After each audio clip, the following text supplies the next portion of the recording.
20 মিনিটে 10টা কল দিছে বন্ধু, সেই বন্ধুর প্রতি অভিমান করছে, কেন কলটা ফিরাইলি না, কেন ধরলি না। আমার মালিক যদি বলে শনিবার থেকে আজকের বৃহস্পতিবার পর্যন্ত এত বড় মাইক দিয়া শুধু এক মসজিদে না, চতুর্দিক থেকে একসাথে আমি আমার আজানের আওয়াজ শুনাইছি, বান্দা কেন আমি একটা সেজদা পেলাম না। আরে বাপ, জানোস না বাপ কি পরিমাণ কষ্ট পাবি বাপ। নওজোয়ান, সুখ তো জীবনে তেমন কিছু পাইলি না, কষ্ট কিন্তু পাবি অনেক। নারীর পিছনে পড়ে খুব বেশি কোনো সুখ কেউ পাও নাই, আমরা জানি, আমরা বুঝ আছি। মোবাইলে চাইয়া, নর্তকী চাইয়া খুব বেশি কোনো আনন্দের কিচ্ছু নাই, আমরা একটা বুঝ আছে, আমরা আইডিয়া আছে, আমরা একটা চিড়া খাই না।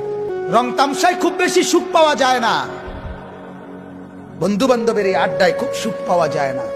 সেজদার মধ্যে অনেক মজা আছে, রাত গভীরের সাহায্যে অনেক মজা আছে।